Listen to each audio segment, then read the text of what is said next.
혹시 설 명절 잘 보내셨습니까? 설 명절이 되면 가족들이 모이게 됩니다. 가족들이 모이면 집안이 분주해질 수밖에 없죠. 그러면서 음식을 준비하고 많은 안부를 묻고 웃고 이야기를 합니다. 그런데 이 신앙의 사람들에게는 이 명절은 단순한 휴일이 아닙니다. 왜 단순한 휴일이 아닐까요? 그 명절은 바로 가정의 방향을 점검하는 시간입니다. 지금 우리의 가정은 어디로 가고 있는가? 또 우리의 집의 중심은 무엇인가?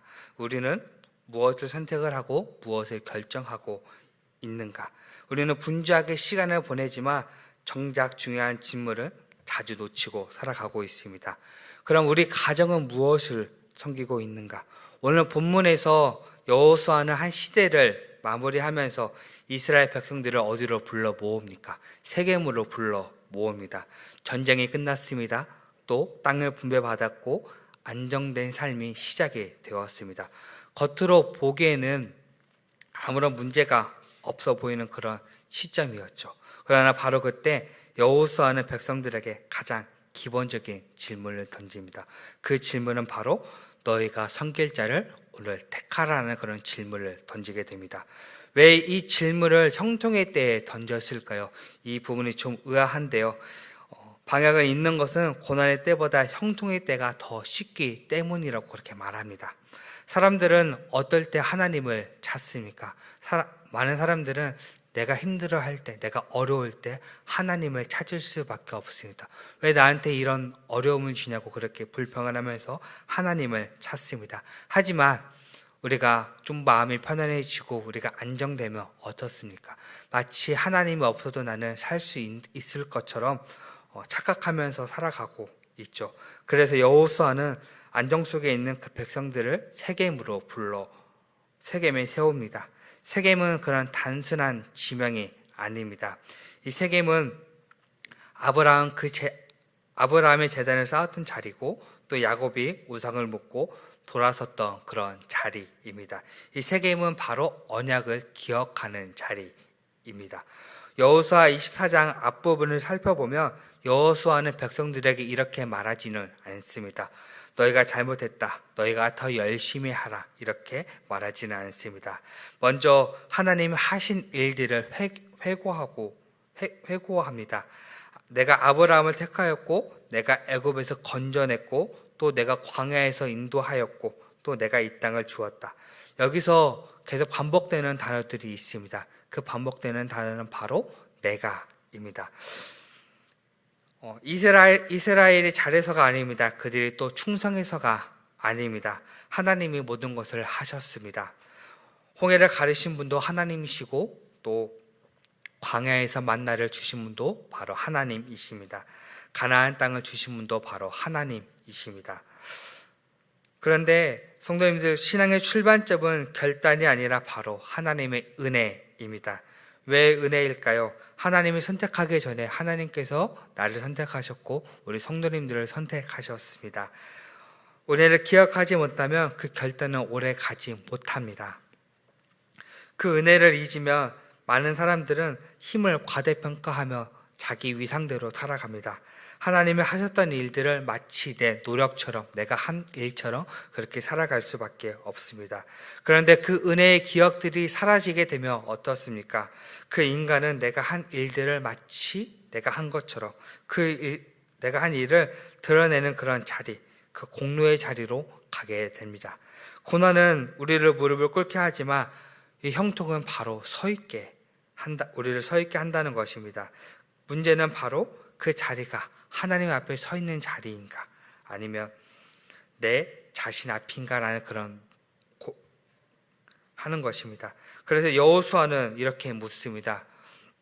형통한 지금 너희는 누구를 섬기고 있는가? 누구를 섬길 것이냐라고 그렇게 물어봅니다. 여호수아가 먼저 말합니다. 기억하라고 하나님이 하신 일들을. 그리고 나서 묻습니다. 너희가 섬길 자를 오늘 택하라고 말입니다. 여기서 우리는 멈추어야 합니다. 무엇을 멈추어야 할까요? 이 질문은 절박한 상황 속에 있는 사람들에게 주어지는 그런 말씀이 아닙니다. 우리는 은혜를 입었고 또 형통을 누리고 있는 사람들에게 던져진 도전입니다. 그래서 우리는 여기서 멈추어야 합니다. 가장 먼저 우리의 그 중심을 점검해야 합니다. 우리가 이미 하나님을 잘 섬기고 있다고 생각하는 그 확신부터 점검해야 합니다. 그래서 첫 번째입니다. 우리는 하나님을 잘 섬기고 있다고 착각해서는 안 됩니다. 우리 같이 본문 15절을 다시 한 번 더 읽겠습니다. 같이 읽겠습니다. 만일 여호와를 섬기는 것이 너에게 좋지 않게 보이거든 너희 조상들이 강 저쪽에서 섬기던 신들이든지 또는 너희가 거주하는 땅에 있는 아모리 족속 신들이든지 너희가 섬길 자를 오늘 택하라. 오직 나와 내 집은 여호와를 섬기겠노라 하니. 아멘. 여호수아는 그 가나안 정착 이후 그 안정된 상황 속에 있는 백성들에게 이 말씀을 선포합니다. 광야의 그 위기 상황이 아닙니다. 전쟁 직전도 아닙니다. 정착 이후입니다. 이는 신앙의 위험이 고난이 아니라 안정 속에서 찾아오는 것을 우리에게 보여줍니다. 섬기다라는 그런 히브리어는 아바드인데 이 단어의 뜻은 예배하다, 종으로 헌신하다, 주인을 섬기다라는 그런 뜻을 가지고 있습니다. 섬긴다는 것은 단순한 그런 종교 행위를 의미하지 않습니다. 그 삶의 주권이 바로 누구에게 있는가 묻는 표현입니다. 섬긴다는 것은 시간을 누구에게 내어주는가의 문제입니다. 결정을 누가 앞에 내리는가의 문제입니다. 위기의 순간에서 누구를 찾는가의 문제입니다. 우리는 이 예배당 안에서 고백이 아니라 일상의 방향을 묻는 단어입니다. 그래서 여호수아는 종교를 묻지 않습니다. 바로 중심을 묻습니다. 우리가 그 드리는 예배보다 우리가 의지하는 그 대상이 더 중요하다고 말하고 있습니다. 여호수아는 외형을 묻지 않고 있습니다. 출석 여부를 묻고 있지 않습니다.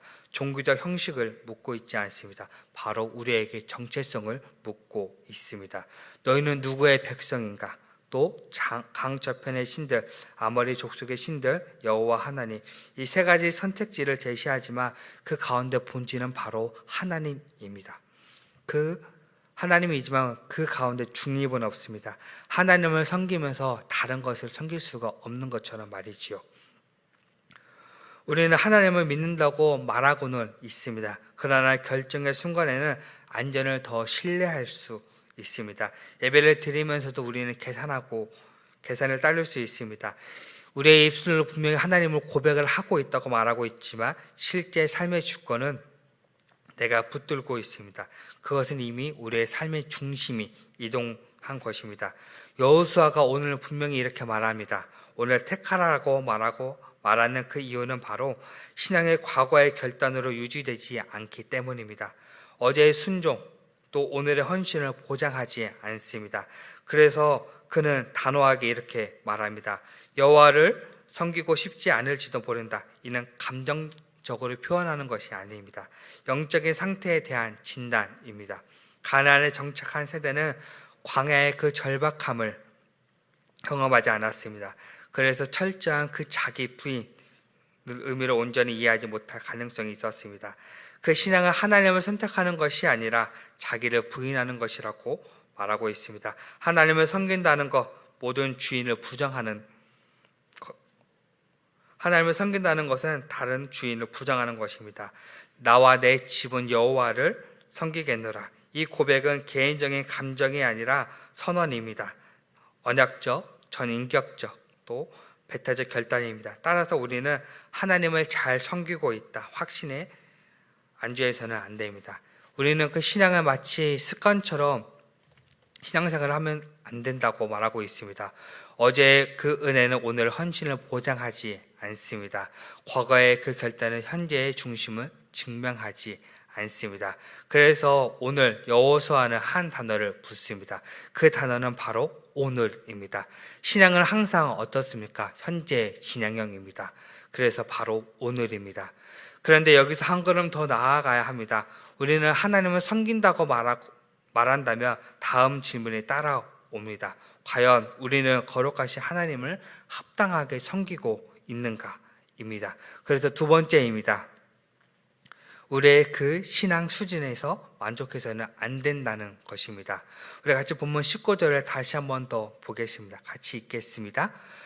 여호수아가 백성에게 이르되 너희가 여호와를 능히 섬기지 못할 것은 그는 거룩하신 하나님이요 질투하시는 하나님이시니 너희의 잘못과 죄들을 사하지 아니하실 것입니다.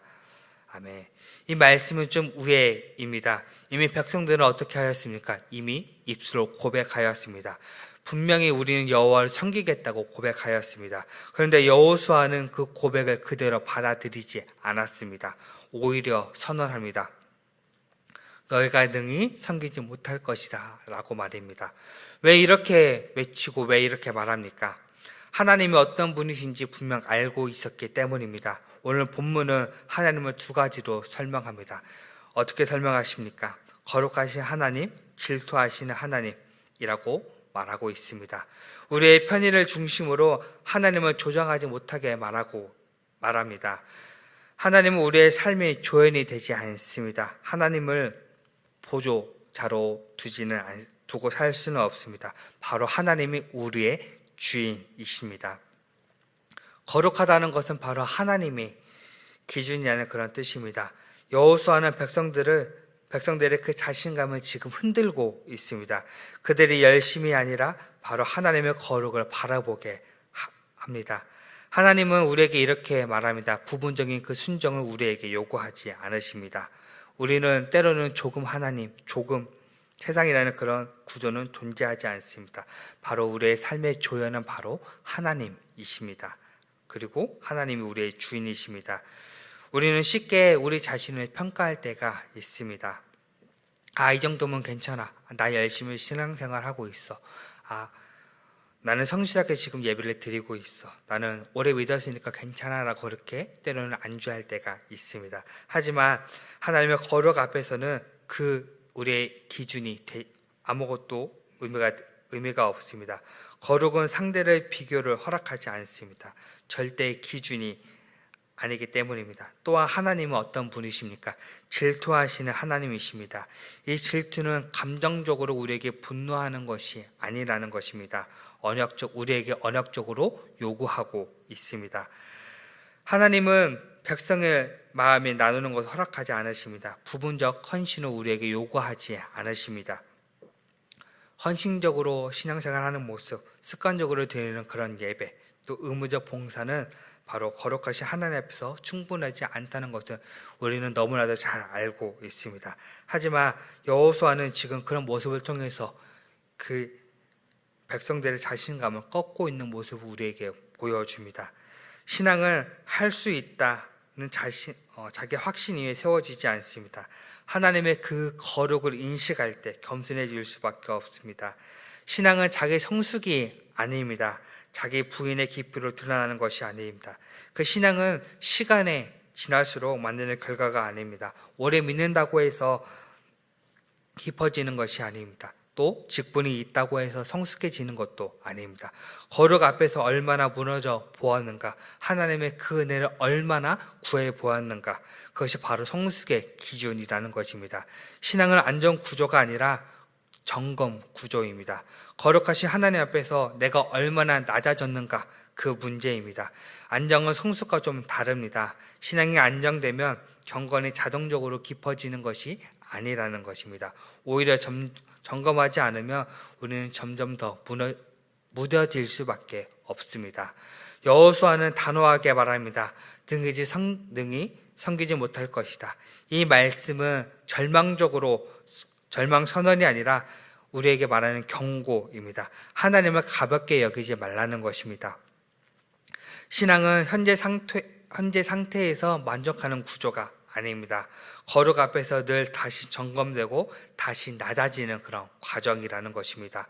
하나님을 오래 섬길수록 우리는 어떻게 해야 합니까? 하나님을 더 경외해야 합니다. 더 조심해야 합니다. 그리고 더 하나님을 의지해야 합니다. 여기서 또 한 가지 질문이 남습니다. 신앙은 단지 나의 문제로 끝나는 것이 아닙니다. 그것은 바로 신앙은 어떻게 해야 되냐? 다음 세대로 이어져야 한다는 것입니다. 그래서 세 번째입니다. 그 신앙의 전수는 바로 언약적 증거입니다. 우리 같이 본문 24절에서 27절을 다시 한 번 더 읽어보겠습니다. 같이 읽겠습니다. 그때 백성들이 여호수아에게 대답했습니다. 우리는 우리 하나님 여호와를 섬기겠습니다. 우리 하나님께 복종하겠습니다. 그날 여호수아는 백성들과 약속을 맺었습니다. 여호수아는 그 약속에 백성이 지켜야 할 가르침을 삼았습니다. 이 일은 세겜에서 이루어졌습니다. 여호수아는 이 일들을 하나님의 율법책에 기록하였습니다. 그리고 나서 큰 돌을 가져다가 여호수아 있던 상수리 나무 아래에 세웠습니다. 그리고 나서 여호수아는 모든 백성들에게 말했습니다. 이 돌을 보시오. 이 돌은 우리가 한 일에 대한 증거가 될 것이오. 여호수아는 오늘 이곳에서 우리에게 말씀하셨소. 이 돌은 오늘 일어난 모든 일을 우리와 함께 후손들에게 기억나게 해줄 것을, 이 돌은 여러분들이 여러분의 하나님을 저버리게 하는 증거가 될 것이오. 아멘. 백성들은 이렇게 고백합니다. 우리는 우리 하나님을 섬기겠다고 말합니다. 우리는 여호와께 순종하겠습니다라고 고백합니다. 그리고 여호수아는 그날 언약을 세우고 무엇을 세우고 기록합니다. 그리고 돌을 세우고 증거를 남깁니다. 이 신앙은 기억을 통해서 이어지기 때문입니다. 우리 많은 사람들은 은혜를 잃어버리는 존재입니다. 여호수아는 단지 이 고백들을 감정적으로 고백으로 끝나지 않습니다. 이 언약을 어떻게 합니까? 기록하고 있습니다. 그러면서 돌을 세우고 있습니다. 눈에 보이는 증거를 남기고 있습니다. 이 돌이 증거가 됩니다. 또 신앙은 개인적 감정으로 고백이 끝나는 것이 아니라 이 언약은 세대적으로 이어져야 합니다. 그러면서 나와 내 집을 여호와를 섬기겠노라라고 그렇게 말하고 있습니다. 이 고백은 개인의 선택이면서 동시에 그 가문, 방향의 선언입니다. 신앙은 가정과 분리되지 않습니다. 신앙은 이렇게 가정은 작은 성전이라고 말할 수 있습니다. 그 부모의 태도는 바로 강단이 되고 부모의 기도는 자녀의 신학이 됩니다. 아이들은 설교를 듣기 전에 부모의 표정을 읽습니다. 이 예배가 기쁨인지 아니면 슬픔인지 의무인지 헌신이 감사인지 부담인지 아이들은 이미 느끼고 있습니다. 그래서 신앙은 어떻게 되는 것입니까? 바로 전수가 되는 것입니다. 그래서 부모는 무엇을 위해 울고 무엇을 위해 기도해야 하는지를 우리는 기억하고 알려주어야 합니다. 가정에서 그 들리는 한숨, 또 가정에서 들리는 감사의 언어가 아이들의 그 신앙을 형성하는 것입니다. 그래서 그 신앙의 전수는 거창한 프로그램이 아니라 반복되는 일상의 방향입니다. 하루의 첫 시간을 누구에게 드리는가? 어려움 앞에서 누구를 먼저 부르는가? 결정의 순간에서 누구의 뜻을 묻는가입니다. 그것을 바로 자녀에게 남는 돌이라고 말할 수 있습니다. 그 부모의 믿음은 우리에게 이렇게 알려주고 있습니다. 그 믿음은 자녀의 토양이 된다고 우리에게 알려주고 있습니다. 말보다 삶이 더 크게 전해집니다. 부모가 두려워하는 것은 부모가 무엇을 두려워하는지, 무엇을 소중히 여기는지, 어디에 시간을 쓰는지, 어디에 마음을 두는지 그것을 보면서 우리 자녀들은 세계관을 보고 배웁니다. 그래서 성경은 이 장면 이후의 역사를 기록해 두고 있습니다. 여호수아가 살아있는 동안에 여호와를 섬겼다고 말하고 있습니다. 그와 함께 하나님을 경험했던 그 장로들이 살아있는 동안에도 여호와를 섬겼다고 기록하고 있습니다. 그러나 그 세대가 지나가자 다음 세대에게 이렇게 기록하고 있습니다. 여호와를 알지 못하는 세대가 일어났다라고 말입니다. 이것이 바로 사사기 시대의 시작입니다. 단절은 그냥 큰 사건으로 끝나는 것이 아닙니다. 가벼움으로 바로 시작이 되어진다는 것입니다. 예배를 가볍게 여기고 죄를 가볍게 여기고 타협을 가볍게 여기면서 그 신앙은 조용히 무너질 수밖에 없습니다. 의도적으로 남기지 않으면 사라집니다. 우리의 그 모습을 통해서 예배의 태도가 자녀의 기준이 되어지고 또 우리의 그 기도가 자녀의 그 기억이 된다는 것입니다. 사랑하는 성도님들, 이 결단이 바로 가문의 그 방향이 되어집니다. 신앙은 혼자 완주하는 것이 아닙니다. 언약은 이어져야 합니다. 오직 나와 내 집은 여호와를 섬기겠노라라고 그렇게 말하고 있습니다. 이 고백이 바로 한 세대의 외침으로 끝나지 않고 다음 세대의 고백이 되어져야 합니다. 그러면서 우리는 이렇게 말할 수 있습니다.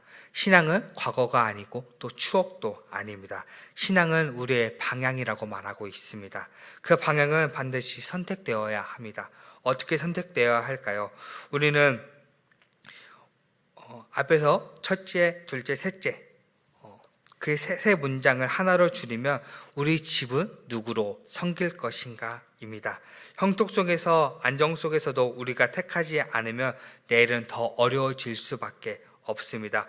오늘 지금 결단하지 않으면 익숙함으로 우리는 그 기준이 될 수밖에 없습니다. 오늘 방향을 세우지 않으면 그 방향을 세상의 방향을 정해질 수밖에 없습니다. 그래서 여호수아는 이렇게 말합니다. 오늘이라고. 그 익숙함 속에서 우리는 하나님을 택할 것이라고 말하고 있습니다. 사랑하는 성도님들, 우리는 오늘 이 자리에서 조용히 분명하게 결정해야 하고 결단해야 합니다. 오직 나와 내 집은 여호와를 섬기겠다고 말입니다. 이 고백이 말로 끝나는 것이 아닙니다. 이 고백이 바로 무엇으로 남아야 합니까? 삶으로 남으시기를 간절히 소망합니다. 이 고백이 바로 우리의 그 가문이 되어지기를 간절히 소망합니다. 그러면서 주님 앞에 한 가지 결단을 붙드십시오. 우리 집은 여호와를 섬기겠노라라고 말입니다. 사랑하는 성도님들, 오늘 우리가 이 말씀을 들으면서 마지막에 결론에서 말씀드렸듯이 우리가 그 여호와를 섬기고 우리 집은 누구를 섬길 것인가를 기억하면서 우리 집은 여호와를 섬깁니다라는 그런 이 말씀을 붙들면서 이 남은 한 주를 살아가시기를 간절히 소망합니다.